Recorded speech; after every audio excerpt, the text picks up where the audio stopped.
and then I will do a share screen with you guys. So the class materials that I just emailed you, that's going to apply for all 3 classes. So we'll have class next week. That third Tuesday, I will not have class because I'm actually attending the Workman conference in downtown Phoenix. So there will not be class on that Tuesday, but we'll do third part the following Tuesday. So I do want this to be interactive. So if you guys, when we ask questions and talk, I do want you guys to be interactive with me so we can get the most out of it.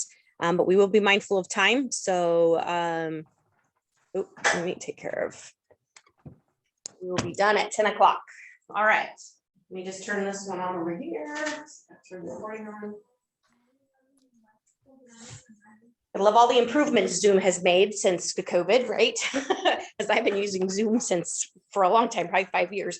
But it's interesting to see how it's progressed, and to have owned stock in Zoom 5 years ago, right, would have been an awesome thing to have. So, all right, so let's jump in. So today, understanding the sales game. And so the caption is that there's a clear reason why some people succeed and others don't. And so this class is a little bit different content than what you're probably thinking, because it's going to get really into the mindset. And there's a clear reason why some people succeed and some people don't. And that applies not just in sales, but you could take sports, you could take acting, you could take anything that's, something that's very demanding and requires us to get outside of our own way, right? And so that's what we're going to talk about today, is just what are our thoughts, what are our beliefs around that, and really understanding just, some really deep core stuff around that. So the first thing that we talk about is that the irrefutable fact number 1, there are 2 that we teach in this class. The first one is that real estate can be a get-rich business. And a lot of times especially in person, I will see agents get a little squirmy in their seat. Like, what does that really mean, right? And I would challenge you that most of us got into this business, was because of the money, right? And that's okay. But a lot of us have very unhealthy relationships with money. And so when we talk about getting rich, look at you guys, some of the most wealthy people in the world. How did they get there? It was because of real estate in some fashion, whether they were a developer, a flipper, a real estate agent, a landlord. You look at all the ways that real estate drives, and there is no other good that we trade in the United States. The average economic impact every time a home sells is $93,000. That's the national average. Here in Arizona, it's just shy of 90. It's like 89 and some change. So every time you guys list a house or you sell a house, $89,000 goes back into our local economy. And so, and 93,000 on a national. So when you think about it's a get rich business, every single facet of our world is affected by a real estate sale. I mean, everything from the agents getting paid, to the lenders, to the title, to the locksmith, to the painter, to the person doing the bins or repairs, down to the pizza delivery guy, because you're exhausted from moving all day and you don't want to cook in your new house. And so there is no other good that we trade. And it's a primal need, right? Our housing is our shelter. It's a primal need. That's why it has such value, right? Is we need it, up there with food and water and clothing. I guess clothing isn't a primal need, but food and water and fire. Those are the 4 primal needs. Somebody help me out here from grade school. So the primal needs. And so it is a get rich business. And so I would challenge all of you guys that, what does that really mean for you? And what are your money mantras? So how do you feel about money? Do you think money comes to you easily and frequently? Or do you think money is, the root of all evil? Because if you're in this business and you're in it because you want to have wealth and do well and provide for your families or provide for whatever lifestyle, but you think money is bad, those are incongruent thoughts. And so you will be challenged with having the success that you want. I don't have it with me, and I usually do in my bag. But there's a great book called You Are Badass at Making Money by Jen Sincero. The cover is green. I'm actually committed to rereading this. It'll be the 5th time I've read it. And I'm actually I want to read it several times this year just to master the concepts of it. Because a lot of times we read books, right? And we make it a goal to read 12 books a year, but we don't really read the books. Like, we read it, but then it stays on our phone or sits on a shelf, and we don't really master the concepts that are taught in the book. So it's a fantastic book. It is my go-to for money challenges, and getting your head right with money. The first time I read it was absolutely a game changer for me financially. So I am a big fan of the book. I would highly encourage all of you. If you have Audible, get it on Audible. She's hysterical. She reads her own book. So it's called You Are Badass at Making Money. The author is Jen Sincero, and the cover is green. So I'll bring it, make sure I have it next time. So, but anyway, really challenge yourselves, because real estate is a business that we can become very wealthy and be very successful with. And part of the concept she teaches in the book is that if you have a gift or a talent that changes the world, then you have an obligation to share it, right? And so our gift is helping people with their primal need of shelter, right? And so therefore, we have a requirement to share that, or a responsibility to share it, and to serve. And really, real estate is about service, right? Think about it. We're servants. And what are we serving? People's needs to have shelter. And so when we think about that in the act of reciprocity, I help you, I get paid, right? And then most of us will go out into the world, and if we have more to give, the more we can give back, right? The more we have, the more we can give, and the more we can change the world. So we'll move on from this slide, but I would definitely encourage all of you guys to check out that book, or whatever book resonates with you around money. There's a lot of different concepts out there, but what are your money mantras? And that's just basically, what are the affirmations or the feelings that you have around money? So I grew up thinking that money was hard. Money didn't grow on trees. You had to work hard for money. The money was root. Money was the root of all evil. And so when you have all those beliefs around money, it can be a challenge. So anyway, I'll move on from that because we've got another slide I want you guys to dig into. So on page 4 in your materials that you should have in your email, if you don't have it in your email, pop a little chat in there and I'll make sure we get it to you. So I want to spend a couple minutes and just read over the stuff that's in this page. Do you have access to it on your phone? Okay. If not, I can lend you my piece of paper. So the quote here is, when face to face with your own mortality, you will undoubtedly say one of two things: I'm glad I did, or I wish I had. And so the choice is yours. So let's take a couple minutes and just read through page 4, and we're going to talk about each paragraph a little bit more.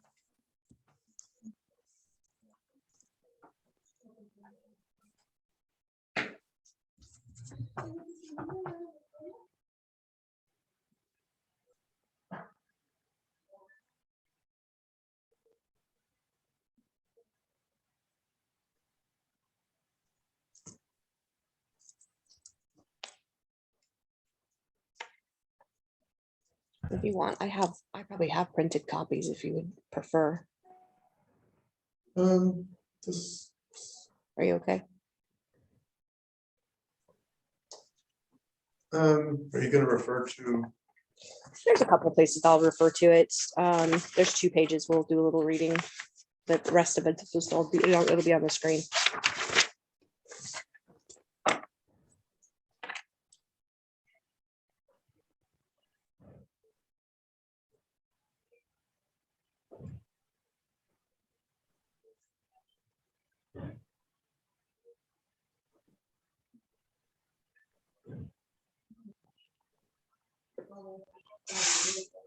All right, anybody need more time to read? Mario's still got his head down.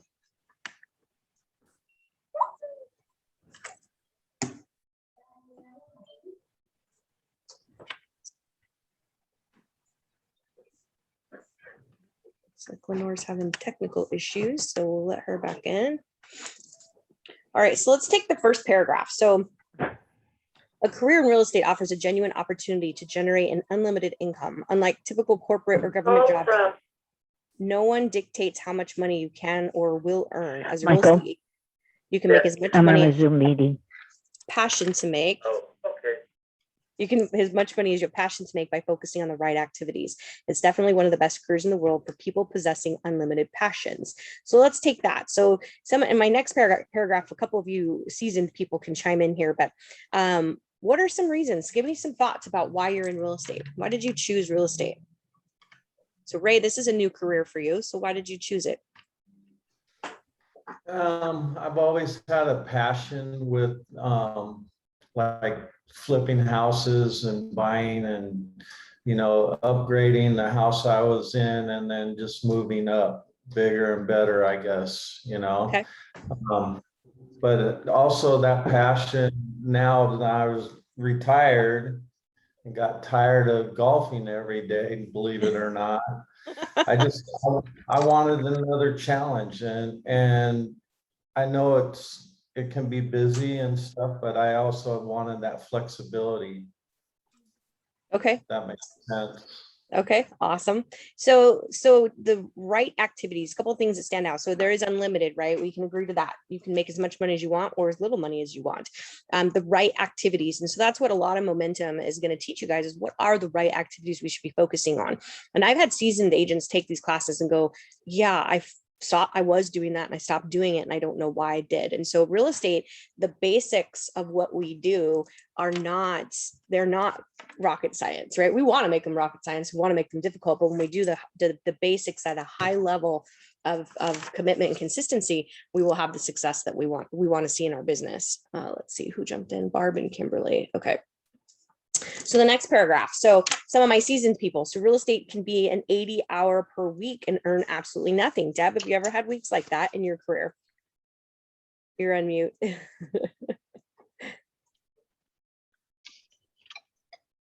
Still mute. Okay. Sorry, the dog starts barking. No worries. Oh yeah, I have had many of those. Yeah. And so those can be days where you feel a little bit like this job sucks, right? Mhm. So we want to have productive, right? And productive means to produce action. And so if you have a clear plan and choose to implement the right activities, then your success is likely. So if you have no plan, right? Deb, did you have a plan when you got in this business 35 years ago? No. No one told you, right? No one gave you a plan. You just jumped in, right? So having the right activities, right, or the wrong activities will eventually, that is your demise, right? And so so it's interesting because real estate is a low bar of entry, but a high fail rate, right? 87% of agents fail in the first 5 years. And in Arizona, 80% of new licensees are out of the business within 2 years. They're out. They didn't even renew their license. They're just done. And so again, goes to say low bar of entry, high turnover, because people don't focus on the right activities. And I would even say they don't even know what the right activities are. Okay. So one of the key differences between top earners and the rest of the herd is the top earners intentionally move toward productive and stay away from busy. How many of us say, oh, I'm so busy? And are you really busy? Nope. Right? Most Not busy doing the right things. Yeah, most of the time we're not. And so that's the thing where I actually have tried to eliminate the word busy out of my life because am I really busy? Or am I just not being consistent? Am I being squirrel syndrome? Right. And so that's the thing, is really challenging yourself is, am I focusing on the things I should be focusing on, like prospecting, which to me is always like, prospecting is like the bad word that realtors don't like, but it's the one thing that you absolutely have to do every single day. Every single day, someone should know that you're in real estate, because how are you ever going to succeed if you're not getting face to face with enough people throughout the day, or throughout the week? You're never going to make your goals. And so prospecting, and let's talk about prospecting for a second, because a lot of people, I think, make prospecting this boulder that you have to push uphill in a mudslide. And it really isn't that. I mean, Deb, prospecting is going to the grocery store wearing your RE/MAX badge. Right. I've had conversations in line at the grocery store wearing my RE/MAX badge. It's going to a Starbucks and sitting in Starbucks working, and writing your note cards with your RE/MAX swag. Right. It's doing open houses. It's door knocking. It's putting stuff on social media, letting people know, hey, and it can be social media. Some of the best posts I've seen on social media are not, hey, I'm the best realtor. They're the funny bloopers that happen. That is the real life of being a realtor. Right. You guys saw the gal last summer that went viral, and she fell while she was showing a house, and she was afraid her client saw her bloomers, basically. And it was hysterical, right? It was hysterical, but it was one of the best videos on real estate, because that's the reality of what we do. That type of stuff happens, right? But we want to be this professional, come across. And I'm not saying you don't want to have that image, but there are moments in social media where we can capture what's really like to be in real estate, right? And so prospecting, I would challenge you to think outside the box with prospecting. It's not sitting down, Deb and I started, it was sit in a cubicle, here's a phone book with your rotary dial phone, right? That's what prospecting was back in the day. And they literally, old school would say that, go sit in a cubicle, here's your phone book, right? Have fun. And so prospecting isn't that anymore. It can be that if you want it to be that, right? Ray, you've got access to a robo dialer and RadX on Nate's team. So if you want to sit there and pound up the calls, you certainly can, right? But prospecting is different for everyone. Mario may not like that, right? Barb's not the type of agent that's going to sit down and robo dial, right? But it might work for Ray. It might work for somebody else, right? But thinking outside the box and prospecting, you guys, really is, are you getting face to face with enough people? Are you having enough intentional conversations with people? Okay. All right. So the next paragraph is, so most agents are very spontaneous. And I think that we have this to blame, right? I love this, but I also hate it, right? When I first started selling real estate, I actually had to come to the office and check my voicemail, right? And so these are now our our alarm clocks, right? We're almost little slaves to these devices, right? And so being spontaneous would be what? Rolling over in the morning, turning your alarm off and looking at your email first thing. Hey, That's hey being- Sarah. Yes. Hey Sarah, can I interrupt for one sec? Can everybody mute their phone? Because I'm hearing so much feedback. Yeah, I'll mute everybody. Okay. We were Yeah, just that'll trying help a lot. Yeah. Because I hear blender, I hear water. No, who's making a smoothie this morning? You should bring it to the Right? office. I know. All right. Okay, Cool. I think we're good. Okay, so in the next paragraph, so agents are very spontaneous and reactive, right? So we think that we're the only one who can put out that fire right now. I remember going on a trip one time, and it was a 4-hour flight, and I had this deal in escrow, and it was going sideways, and I was freaking out because I had to get on a plane. You can't, at that time, you couldn't have your phone on a plane, right? And so by the time I landed, got my luggage, got my cell phone turned back on, it was amazing because somebody else stepped up in the transaction and took care of the challenge that was happening. It didn't have to be me. And so a lot of times we get so hyper focused on it has to be me, I have to be the one to solve this. Sometimes it does have to be you, but a lot of times it doesn't. And a lot of times it does not have to interrupt what you are doing in that moment. That you have to do it right then, right? I listened to a podcast the other day, and one of the things the guy said was that we need to work on protecting our peace. And I thought that was it really resonated with me, right? Because there's so much coming at us, right? If you spend 5 minutes on social media, I turned all the news feeds off on my social media, just a little good hint for you guys. It works great. So you're not seeing all those sensationalized, BS articles that are just trying to capture your peace, right? They are trying to capture your peace. So really protecting that, right? And starting your day being more intentional about how do I protect that peace? And how do I limit the toxic people in my life, right? The people that aren't bringing joy to my life. And, there's that saying that you're the sum of the people you spend the most time with. And so really challenging yourself, are the people you're hanging out with helping you to live up to your potential? Right? Are they drawing out the best in you? Right? And so protect your peace. That's a little thing I heard the other day that I love. So getting back to this. So agents blame external factors such as the markets, right? Or that won't work in my market. Right now, is the market crazy? Yeah, I'm in it right now trying to buy a house. It's crazy. And so I feel for my clients I've worked with this year, right? Being in it. And so can I blame external factors? Sure, I could, right? And we've all heard supply chain issues, right? We've heard all these things that are blaming external factors. But at the end of the day, what's your slice of the pie? What do you want, Ray, in real estate, right? How many houses do you want to sell? And you put your head down and you go do the activities that make you get to where you want to be. I had one of my best years in 2008 when the sky was falling and we were literally losing some amazing people in the industry. We were pricing houses 30 days out less because the market was moving that quickly in a downward trend. And I just decided that my perception was my reality and I was not going to have a bad year. And I ended up having one of the best years of my career. So focus on the right activities. Stop blaming external factors. There's always going to be external factors. And how you weather a real estate market, Deb, you've been around for a long time. Barb, you've been around for a minute. There's different markets, right? Lenore, you too. Different markets, and how we weather those markets, it all boils down to focusing on the right activities. Okay. All right. And then the last paragraph, a couple more things is that instead of looking inward, they blame, so things that you can actually change, right? I can change my behavior. I can choose to focus on the right things. I remember being during that market, being at the Safeway right here by the office, and I had my Remax hoodie on, and the lady said to me, "Oh, you're in real estate. I'm sorry." And I had to hold up the line to educate her, even though it was a crap storm of a market and we were in a recession. I had to hold up the line to explain to her why real estate was still a good bet, right? It was still a good choice. And so, you think of all these hedge fund companies out right now that are out buying all this real estate. Why are they doing it? They know more than we do. So there's a reason there, right? And so I had to hold up the line to let her know that real estate was still a good thing. So last paragraph, to succeed at a high level, you can't incorporate a wish, wait, and hope strategy. In this industry, you will get what you truly aspire as long as you maintain the purposeful direction, take vital action, and remain focused on the priorities of the goal. It's up to you. So a couple words that you're going to hear a lot throughout these classes is being intentional, being reactive versus being proactive, and then vital action. So I think about vital. I like to watch reruns of MASH. And when the choppers come in, what do? They triage, right? And so they pick the patients who are the most critical.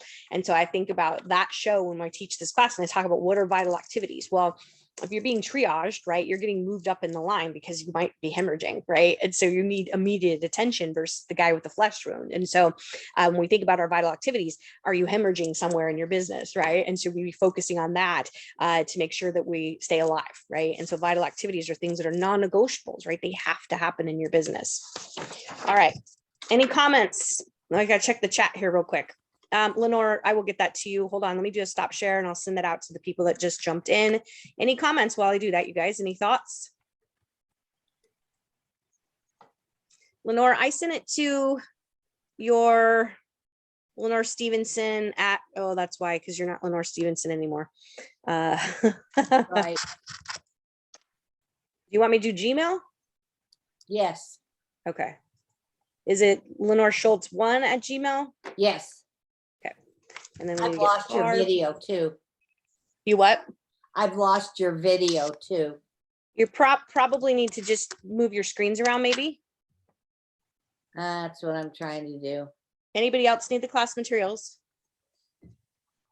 No? Okay. All right, Kimberly and Barb, I just sent those to you as well. So Yeah, I any was just gonna say, thanks. you're welcome. Any comments, thoughts about what we just discussed? You guys are quiet today. No? Ah, here you are. There we are. I can see you. So, all right, let me do the share screen again. We'll get back to the PowerPoint. Oop, not that one. Okay. All right. So next slide, if I can get my slides to move forward. So why do we work? So give me some answers. You can put it in the chat if you want to come off mute. Why do we work? Why do you work, Bob? Why do I work? You Mhm. mean- Well, I enjoy doing it. Okay. I thought about retiring and realized that that's not my mindset. Okay. That All right. I want to be out there. Okay. Awesome. So who else? So somebody put something in the chat. So why do we work? Oops. Sorry about that. I got a happy mouse today. Chat said to support my family. What was that, Ray? Make money. Okay, make money. All right. So yeah, right. That's the answer, right? Is to make money. And so because money, what? Money funds everything else, right? It supports our family. It supports our dreams, our visions, right? Whatever else we want to do. And so in life, right? And so we work because we got to make money. And so this slide here, the next couple slides are actually taken from Robert Kiyosaki's book, Rich Dad, Poor Dad. So we only have 24 hours in life, right? When my father-in-law passed away a couple of years ago, and he lived a very full life. I mean, the man jumped out of planes. He worked on the Alaskan pipeline. He sold real estate. He blew up things. Like he had a very, very full life. And at the end of his life, the one thing he said is that he wished he had more time. And so here's a guy who literally lived. They said at his funeral, he was the most interesting man in the world. And that was never a truer statement. And so he had a very full life. And so when we think about 24 hours in a day, time is the only commodity, you guys. When it's up, it's up. There's no renewing it. There's no do-overs. And so when we think about 24 hours in a day, how are we choosing to spend that 24 hours? And so the slide is intentionally designed that work is only 1/3 of it, right? The rest of it is what's important. So the money is what funds our life, right? It funds our spirituality. It funds our health. It funds our mental and emotional status, right? It takes care of our family and our friends, and our children and our grandchildren, for some of you. And so we have our aspirations, right? What is your aspiration? What does that look like? Get clear about what the why is. And your why changes, you guys. So my why when I was 25 is different than it is at 45. And so that's okay, right? Because we evolve as human beings. And so, Debbie, when you started selling real estate, your why was different. Now you've got grandchildren that you're helping to support, right? And so Ray, you retired, you decided I'm done playing golf. So your why is different today than it was, 20 years ago. So be okay with that, but get clear with it. And that's where we have that aspiration. And some of you may have some aspirations from a long time ago that are just sitting in the dark corners of your mind and kind of covered with some dust and spider webs, right? But we're afraid to lean into those aspirations because we think they might be silly or, not attainable, or I'm too old, or people won't understand. There's a great book called Make Your Creative Dreams Real, I believe is the name of it. It's called, the author's name is Sark, S-A-R-K, and that's an acronym for her real name. I read it many moons ago, but one of the things she talks about is leaning into those childhood things, right? And at the end of each chapter, she actually recommends other books to help you explore that. I don't know why that popped in my head, but one of y'all needed to hear that today. So go check out that book, whoever it is. So thinking about what your aspirations are, right? And really owning that. And then what do we need to fund the aspirations? You need time and money, right? And so money is unlimited, but time is limited. And so then we look at the next part of the slide is we have finances. So E stands for an employee, right? Someone who punches in 9 to 5, right? Or whatever time. Then we have self-employed, which is what a lot of people think when they get into real estate is I'm self-employed. No one's going to tell me what to do. And the first time you get a buyer who wants to see a house on a Friday night that's interrupting your date night, are you self-employed? Or are you an employee, right? And so really challenge your thinking of becoming a business owner or an investor, which is what the I is. And so all of us here, I think, definitely have an entrepreneur spirit, right? And so leaning into that and moving beyond just being self-employed to becoming business owners and thinking like entrepreneurs. Entrepreneurs create leverage, right? They leverage their time, they leverage their assets, they leverage talent around them.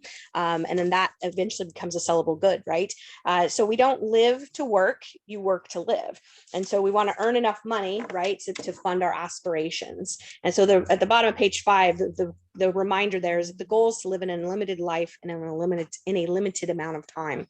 And again, time is our only commodity.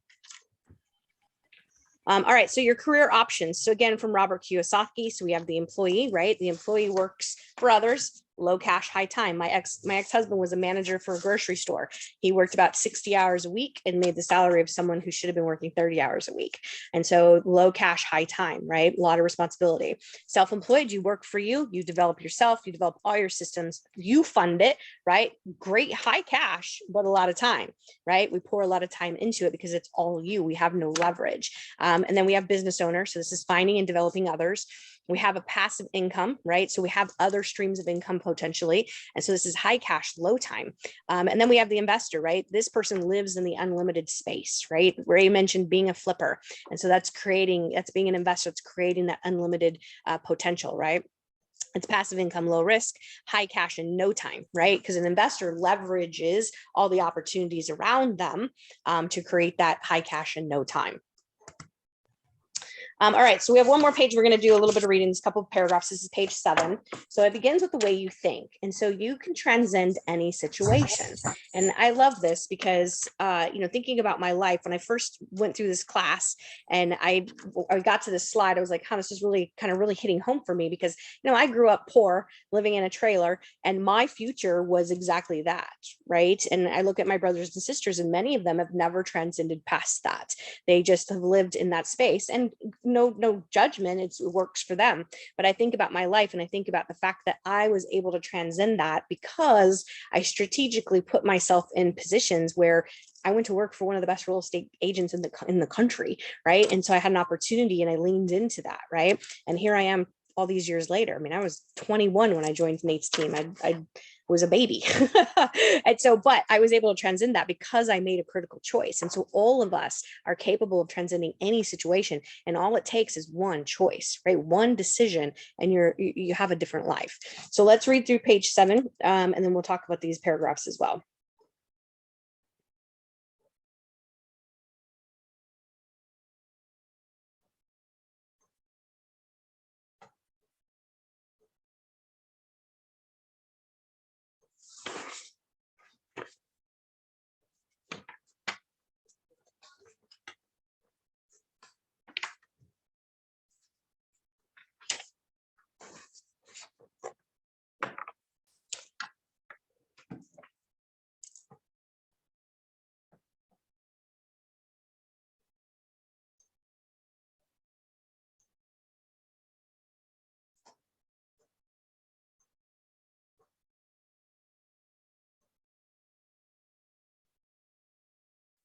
All right, so let's take the first paragraph. One of my favorite affirmations, right, is that I live in a world of abundance. And so thoughts rule the world. Do we agree with that?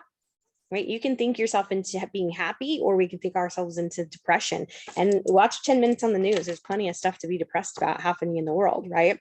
And so we can choose happiness, we can choose happy thoughts and abundance, or we can choose not, right? We can think ourselves into health or illness. We can think ourselves into peace of mind or raging fury. We can think ourselves into narrow, limited worlds. So right now with the market the way it is, there's a lot of agents running around saying there's no inventory, there's no inventory, there's no inventory. And what are we doing? We are creating more of what we don't want, because we resist what we resist persists. And so instead of that, look and see, if you look at the numbers year over year, there were more homes that sold in Phoenix than the year before. There were more homes that sold in the United States. So the inventory is there. The challenge is one, you don't have enough of it. And two is that it's selling so quickly that it's not sitting on the books long enough to have a backlog, right? So the inventory is there. It's just a matter of, are you doing the right things in order to capture the additional inventory? Statistically, when a house goes on the market, within 30 days, another home on that street will be listed. Within 60 to 90 days, 2 to 3 more homes could be listed. So challenge yourself with the next listing you get. Are you doing the right activities to ensure, Lenore, that if somebody on that street's thinking about selling, that they're calling your sign? Right. And that's where I would challenge you is that, stop saying that there's no inventory. And the other thing too, is when you hear someone say, I'd love to move, but I don't know where I'm going to go. That is an amazing opportunity for you to stop and become a real estate consultant, because that is what we do. And here's the reality. Let's rewind 5 years ago. They didn't know where they were going then. Right. Think about that for a second. Most of us, unless you are going to build a new home that you've already established an address before you put your house on the market, you don't know where you're going. But you had a realtor sit down with you and consult with you and talk to you and say, hey, Mario, let's formulate a plan so that you'll know where you're going. So next time you hear someone say that, I challenge all of you, stop what you're doing, grab them by the shoulders and say, let me help you, right? Because I can help you. I'm a real estate consultant and this is what I do, right? Because that they're basically saying, I want to move, but we're shutting it down because here's the narrative. Yeah, I know, the market's really tough. Inventory sucks. You don't want to get in on that, right? But they're raising their hand and they're saying, Ray, I might be interested in moving. Okay. So just another rant I have is stop having that narrative. So the truth on the bottom of page 7, most people don't progress because they place limits on themselves, which usually show up in the form of excuses as to why they can't. And so I actually don't use the word can't or try, because try is an excuse in advance. And if you think about anytime you say you're going to try to do something, I can tell you 1000%, I don't actually do it. So if I say try, that I need to stop I'm not going to do that. Sorry. So instead, I intend to do that, or I am going to do that, right? And I think I missed a couple of things back here in the paragraphs because I went off on a tangent. Sorry about that. So we can be paralyzed or get into paralysis, right? Or we can have a noble, creative life that has shape and substance, right? And then in the second paragraph, the one that really stood out to me is it helps to make friends with people who have made friends with their own minds, right? To hang out with people, that are going to challenge you to become the best version of yourself. If you're not in a mastermind, maybe go seek one out, right? Have an accountability partner, someone that's going to call you out on your BS, right? When you're talking about your excuses as to why that won't work. And so observe that people are consistently happy. I'd heard Brian Buffini speak a few years ago, and he talked about wanting to lose weight. And when he first started talking about losing weight, he was really focused on all the heavy people that he saw around him. And when he decided to lose weight, he started thinking, why don't I focus on the healthy people around me? And so he stopped looking and focusing on the people who are unhealthy and started focusing his attention on the healthy people. And I really believe that does help, right? Because if we're focused on what we don't want, again, we're creating more resistance. I don't want this. I don't want this. So I'm going to look at it, but instead of looking at what I do want, right? And so hang out with people who have made peace with their own minds, right? And then the last paragraph, our thinking, we create individual and collective experiences of reality. One of my favorite quotes is, my perception is my reality, right? And so what are you perceiving to be true? Is it that there's low inventory and I'm not going to make it? Or is it that I live in a world of abundance and I'm focusing on the right activities that's therefore going to get me in front of enough people in order for me to have enough appointments and get to hit my goals, right? So the changing our thinking better improves the quality of our own lives, and so lifts up those around us, right? So if I'm happy and you see me happy, it's going to rub off on you, right? It has to. But if I'm depressed, if I showed up to this class and I didn't have any energy, would you guys come back next week? Probably not, right? You tell Nate to hire somebody else. And so our minds, right, it all starts here. And so that's a good segue into the next slide, because then we don't I would love for you guys to share a little bit. I understand if you're uncomfortable, so no pressure, but this next slide here, so page 8 is thoughts matter, right? So what we think matters. You know, I try not to watch the news very much. Sometimes it'll be on just in the background, but as far as like news feeds on social media, I cut all of that off. And so, I mean, I'm very limited on the where I watch news and where I get my information from. And, you know, I have affirmations I read, right? I do gratitudes every day. And so my thoughts, right? This, what happens up here between our two ears is the most important thing in our day, right? So in order to have a life of abundance, you must train your mind to think in unlimited terms. One of the things in that book I recommended, the Badass book, there's a section in there where she talks about why not you? And we base our goals, Lenore, you base your goals for 2022 on what you did in 2021 or 2019, right? And how about why not you? You know, if Roger Bannister was the first guy to do, what was it? We broke the record with the mile record, right? Running. And so now there's a whole new record, right? But up until he set that record, no one knew it was possible. And now people have blown that record away, right? And so I would challenge you to think, why not you? What is unlimited terms in your mind? Right? Is it selling enough houses just to get by? Or is it funding your child's wedding or your grandkids' college, right? Is it doing something crazy like going up into space right now? Who would have ever thought people could pay to go up in space? I mean, I know it's only really rich people right now, but there's going to be a day when, Mario, you want to go up in space, you can go up in space if you have enough money to pay for it, right? And so thinking about those things, what is unlimited terms for you, right? Maybe it's vacationing 6 months out of the year. I don't care. All of you guys have different things. Again, those things that are in the back of your mind that are covered with cobwebs, they're just sitting back there, right? Waiting for you to let them come to life. So I'd like you guys to take just maybe 2 minutes and write down some things that right now that some limited beliefs that you possess. What do you think is real? Like, what do you really think in your life that's limited for you? It can be business or personal or whatever, relationship. I don't care.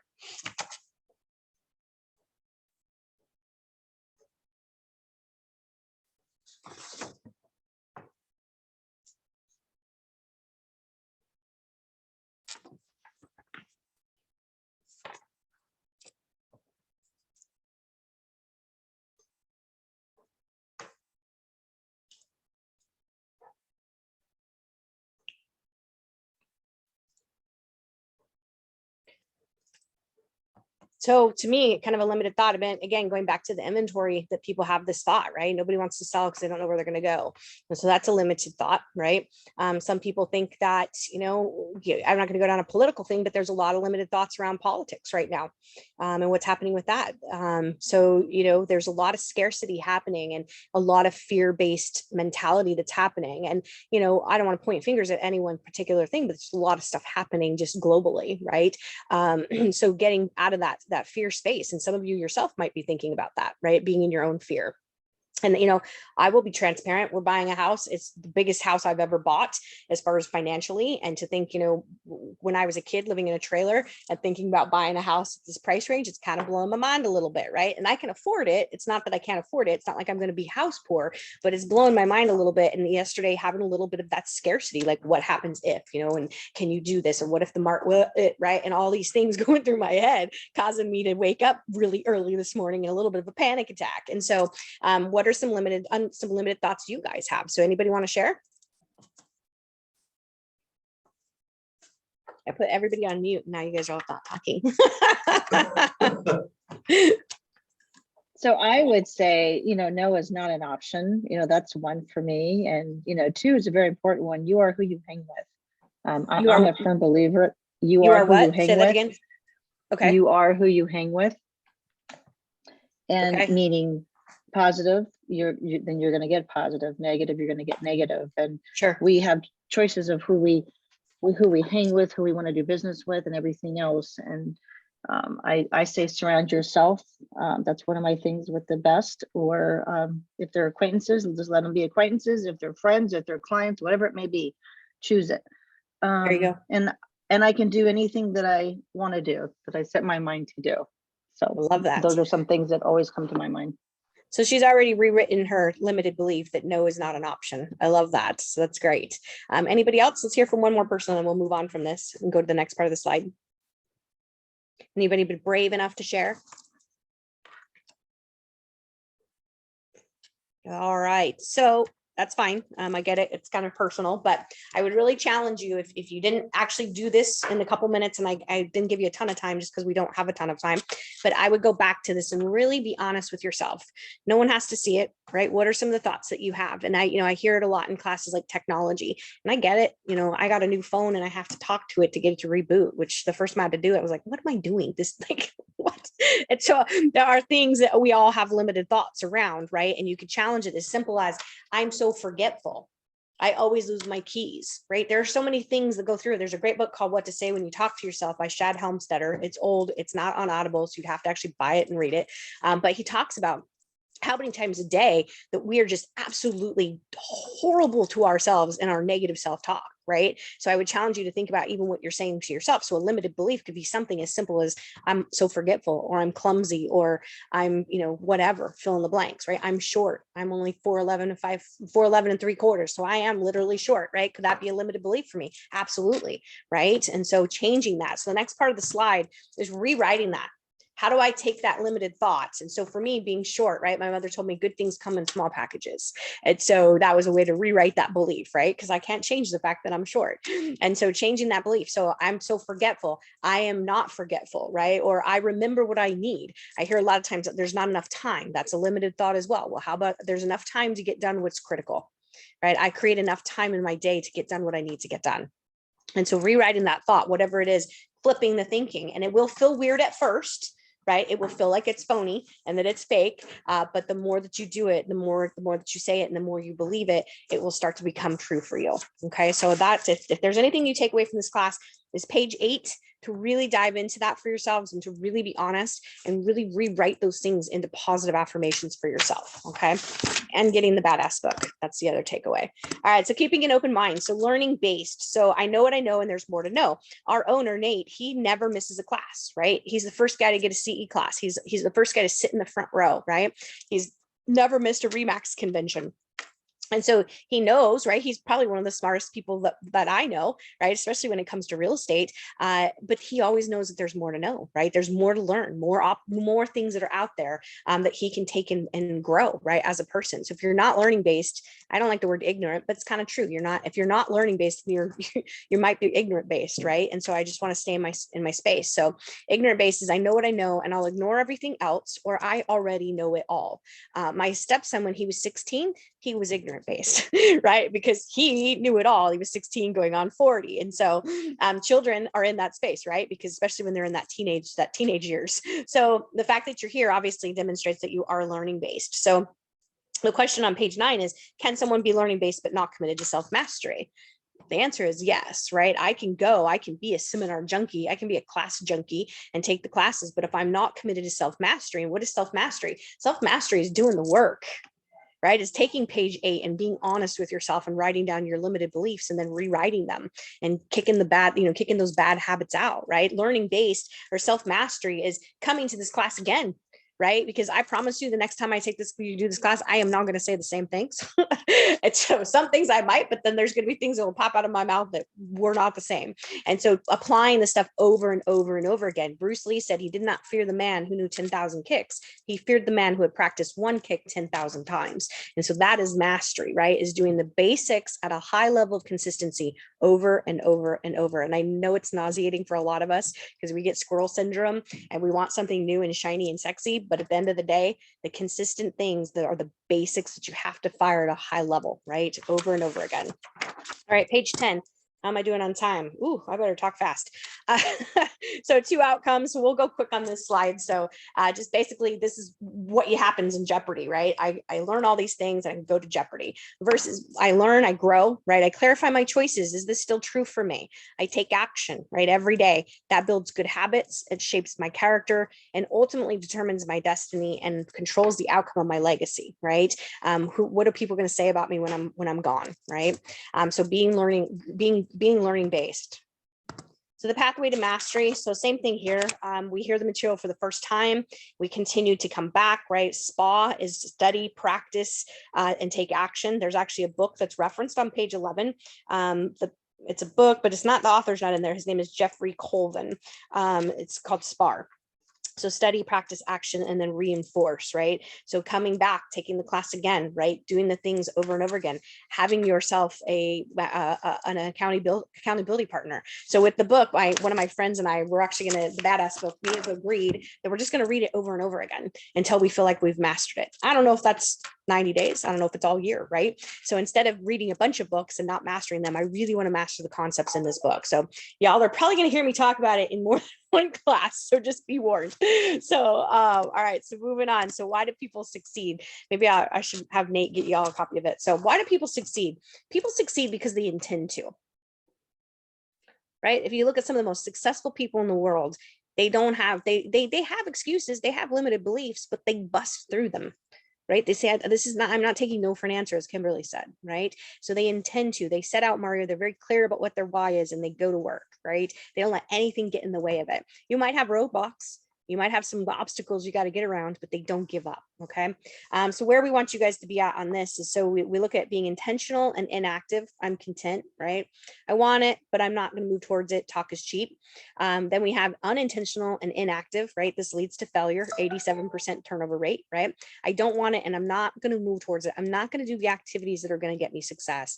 And then we have accidental and proactive, which this leads to frustration, right? Accidental, and then I'm being proactive, right? I'm doing things, but I'm not doing the right stuff, right? And then I don't want it.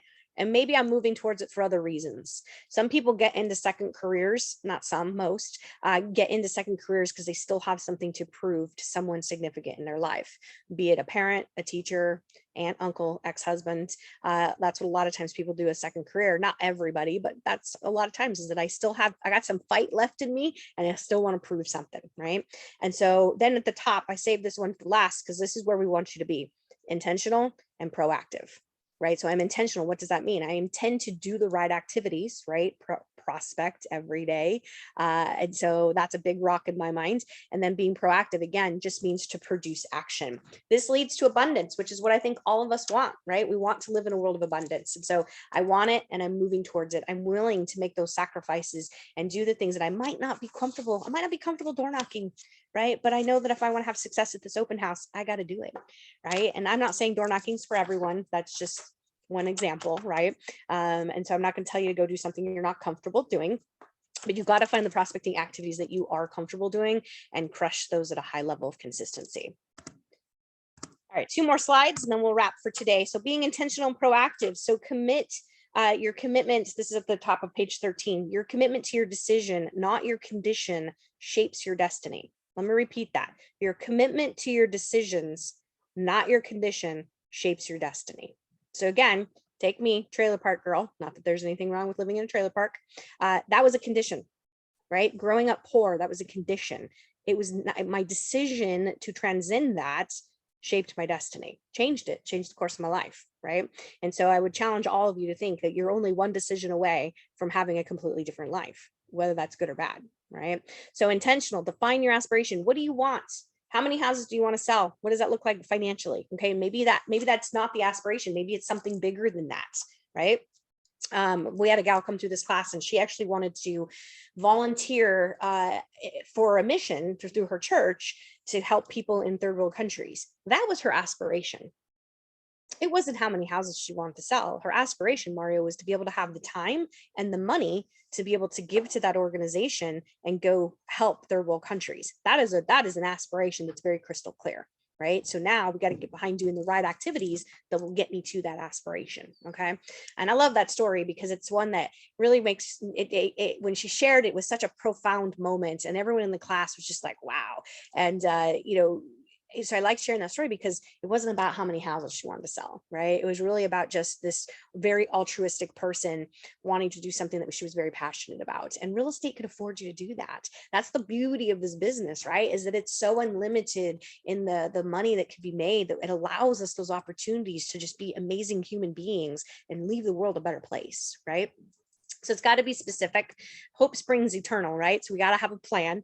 So you need your GPS, your goals, plans, and strategies. So great, you have the aspiration to do this, but now you got to do the activities and know what the plan is in order to get there, right? And we do have a class that talks about all the activities that will be coming up on momentum. So that gives you direction, and then your hope turns into expectations. So we got to have willingness, right? That's your motivation to get out of bed every day. And then ability, that's coming to classes, right? That's training, that's sparring, that's role playing, that's having a mastermind, right? So that's all that stuff, reading a book, listening to a podcast, all those things add to your skill set, right? And then that helps to equal your expectation. And then being proactive, right? Implementing the vital activities. Again, we have a class on that. That helps you to move towards them. And so we want to be consistent. We want to be efficient, right? And we want to be proficient. The definition of insanity is doing the same thing over and over again and expecting different results, right? And then number 4 is being accountable on a weekly basis, right? Track it. Track the stuff that you want to do. How many appointments do you need to go on, Ray, in order to hit your goals, right? So we want to focus on that progress. If you've ever done a weight loss program, what's the first thing they tell you to do? You got to track your calories, right? You got to track how much water you're drinking, how many steps are you taking. If you want to play more golf, which Ray doesn't, but if you want to play more golf, how do you know how many golf games you're playing now unless you're tracking it, right? You want to give back more. Are you tracking what you're doing now? And so be accountable for that, right? Identify your strengths and weaknesses. And I say, identify your strengths and then delegate your weaknesses. Right? We spend too much time. When you look at our school system, we spend too much time tutoring kids on their weaknesses when someone could be a Mozart, brilliant piano player, but he sucks at science. It's okay. Yeah, we got to get him through school, but why not celebrate his strengths, right? And we as adults, you can delegate your weaknesses, right? And then expectations turn into reality. So the bottom of the screen is aspirations plus the direction. That's your clarity of your why, plus action plus focus equals your achievement. Page 13 at the bottom, your willingness and ability must match your expectations. If you're unable to effectively and efficiently implement the strategies necessary to achieve your goals, you must seek out the necessary training. And then the last slide up here is just kind of a recap of a little bit of what we've talked about today. So we have consulting, sitting down with me, figuring out what your plan is, or sitting down with someone, or filling out the workman, or not the workman, well, you could do both. There's 2 different business plans. Happy to share those with you. It's taking Nate up on his offer to do a one-on-one. He sent out that video. Anybody actually schedule time with him? It's taking those opportunities to consult, right? And then creating your goals, plans, and strategies. That gives you direction, plus your training. That sharpens your skill, right? That gives you action, the ability to take action, accountability, and then your discipline, right? Because accountability, right, helps us be disciplined. Because if I got to report back to someone, tell them what I did or didn't do, that's my discipline. That helps create our focus. Masterminding, that helps to reinforce it. It gives us support. And all these things come down to our success. So with that being said, it is 9:57 and we got started at 9:05. So I feel like I did pretty good getting through the materials today. So questions, comments. Barb put a thing in the chat. So to give back something worthwhile after necessities is an accomplishment. I agree, Barb, definitely. When we have more, we can do more, right? And I think all of us, especially if you're an entrepreneur, that's really at the end of the day what you want, right? Is to be able to do more. So any questions, comments? Thoughts, ahas? No, you guys are all on mute. I saw this coffee mug the other day that said, you're on mute. I'm like, I need this in my life because I say that all the time. It's like my daily thing. Oh, you're on mute. Ray, you came off mute. You got any thoughts? I was just gonna say thank you and Happy New Year. Happy New Year to you as well. Thank you. So, all right. So next week we'll do part 2, diving into that. I don't remember. I think is it core values? I think is what we're going to talk about next week. So hopefully you guys will come back and take all 3 parts of this class so you get the full benefit of all of it. So if you need anything, please reach out. Thursday is the business meeting. You're not going to want to miss that. Nate's going to do some real estate predictions, and then Shannon's talking about some new homestead laws that are coming out that I think is going to be really critical that we know. And then we'll be promoting some other things happening. January 13th, we have a class of it's a panel class of people I put together that are pretty awesome agents in our company. So we are going to host that in person here in the FACO training room. It'll also be streaming. Thursday's business meeting, you can go in person at WeServe. It will also be streaming as well if you can't make it to WeServe. So breakfast at all of them. That's my favorite part. It's getting free breakfast. So if you guys need anything, reach out. Otherwise, have a fantastic day and Happy New Year. Bye, Sarah. All right, Thanks, bye-bye. Sarah. Thanks.